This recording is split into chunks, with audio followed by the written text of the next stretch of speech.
আটকের সময় গায়ে ছিল শুধু গেঞ্জি, কিন্তু সাংবাদিকদের সামনে আনা হলো শার্ট পরা অবস্থায়। তাহলে সিদ্ধার্থের গায়ে সেই শার্ট এলো কোথা থেকে? সিদ্ধার্থ ও পুলিশের উপকমিশনার সনাতন চক্রবর্তীর শার্টের মিল নিয়ে যখন আলোচনা চলছে, তখন সিদ্ধার্থের বাবা ও বড় ভাইয়ের বক্তব্যে সামনে এসেছে নতুন এই প্রশ্ন। সিদ্ধার্থের বাবা বিনয় দাস দাবি করেছেন, পুলিশ তার ছেলেকে আটক করে নিয়ে যাওয়ার সময় তার গায়ে ছিল শুধু একটি ঘিয়া রঙের গেঞ্জি, কিন্তু পরে সাংবাদিকদের সামনে যখন তাকে আনা হয় তখন তার গায়ে দেখা যায় একটি শার্ট। সিদ্ধার্থের বড় ভাই পার্থ দাসও একই দাবি করেছেন। তার ভাষ্যে এই নকশার কোনো শার্ট সিদ্ধার্থের কখনোই ছিল না।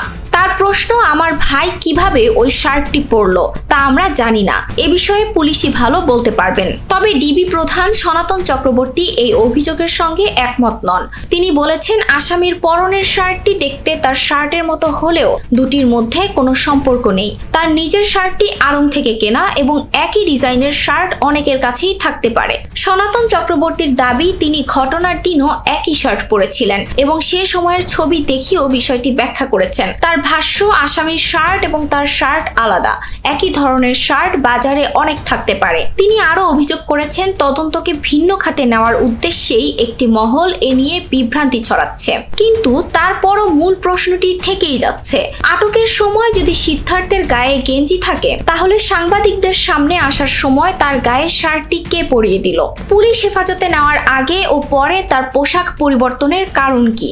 সিদ্ধার্থের বাবা অবশ্য বলেছেন, নিরপেক্ষ তদন্তে তার ছেলে দোষী প্রমাণিত হলে তিনি তার শাস্তি মেনে নেবেন। একই সঙ্গে তিনি পুরো বিষয়টির নিরপেক্ষ তদন্তও চান। তাই এখন প্রয়োজন আটকের মুহূর্ত থেকে সাংবাদিকদের সামনে আনা পর্যন্ত সিদ্ধার্থের গতিবিধি ও পোশাক পরিবর্তনের বিষয়টি পরিষ্কার করা। কারণ শার্টটি কোথা থেকে এলো এই প্রশ্নের উত্তর মিললেই হয়তো তৈরি হওয়া রহস্যের একটি গুরুত্বপূর্ণ অংশ পরিষ্কার হবে। ETS Bangla desk report.